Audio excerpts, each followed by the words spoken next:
السلام علیکم ورحمۃ اللہ وبرکاتہ۔ آپ تمامی حضرات اس بات سے بخوبی واقف ہے، نعمان نوشہری نے جو ایک بد حرکت کی تھی، پھر انہوں نے بہت حلہ مچایا، اس کے بعد انہوں نے معافی مانگی ہے۔ اس معافی میں ان کو وہ معافی نہیں تھی، وہ تکبر اور گمنڈ تھا۔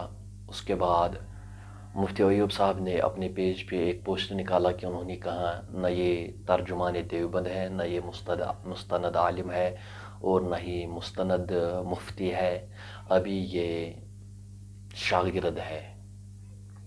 اب جب نعمان نوشہری نے معافی مانگی تھی لیکن وہ معافی نہیں تھی، وہ جہالت تھی، تو اب اس نے پھر سے معافی طلب کی ہے اور انہوں نے معافی مانگی ہے۔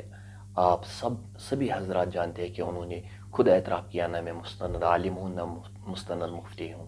آئیے ہم سب اس کو سماعت فرمائیں گے۔ السلام علیکم ورحمۃ اللہ وبرکاتہ۔ گرامی قدر سامعین، محترم ناظرین، جو معذرت نامہ پیش کیا گیا تھا بڑوں کے حکم پر، وہ چونکہ کشمیری میں تھا، جیسا کہ آپ حضرات جانتے ہوں گے، بعد میں یہ فرمایا گیا بڑوں کی طرف سے کہ یہ اردو میں ہونا چاہیے تھا، لہٰذا اس حکم کی بھی تعمیل کرتے ہوئے وہ جو تحریر آئی تھی وہ بھی میں پڑھ کر سنا دیتا ہوں۔ چند دن قبل ایک مسجد شریف میں پیش آمدہ واقعے پر اپنی غلطی کا اقرار کرتے ہوئے امت مسلمہ سے عموماً اور اس نوجوان سے خصوصاً معذرت کا طلبگار ہوں، اور انشاءاللہ آئندہ بھی محتاط رہنے کا اعلان کرتا ہوں۔ نیز میں ابھی نہ مستند عالم ہوں اور نہ ہی مفتی، نہ علماء دیوبند کا ترجمان، ہاں درس نظامی کا ایک طالب علم ہوں، اور علماء دیوبند کو اہل حق سمجھ کر ان کے ساتھ عقیدت اور محبت رکھتا ہوں۔ اللہ تعالیٰ ہم سب کو جزاک اللہ۔ آپ نے اس ویڈیو کلپ السلام علیکم ورحمۃ اللہ سماعت فرمایا ہے کہ انہوں نے پھر سے معافی مانگی ہے۔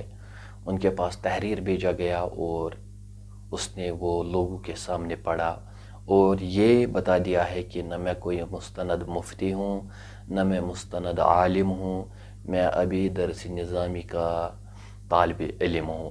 اس لیے میں تمام لوگوں سے گزارش کرتا ہوں کسی کے بارے میں اب بیڈ کومنٹ نہ کیا کرے اور کسی کو گالی مت دیا کرو۔ اس سے بہتر ہے کہ اس کے پاس جائے یا اسے کوئی میسیج اچھی سی دے دو کہ اسلام ہمیں کیا سکھاتا ہے، ہمیں اسی چیز پر عمل کرنی چاہیے۔ تو آپ لوگوں نے ملاحظہ فرمایا کہ انہوں نے دوسری بار اب معافی مانگی ہے، اور رب بہتر جانتا ہے ان کی نیت کیا ہے، ان کا خلوص کیا ہے۔ چلو اللہ پاک ہم سب کو ہدایت فرمائے۔ السلام علیکم ورحمۃ اللہ وبرکاتہ۔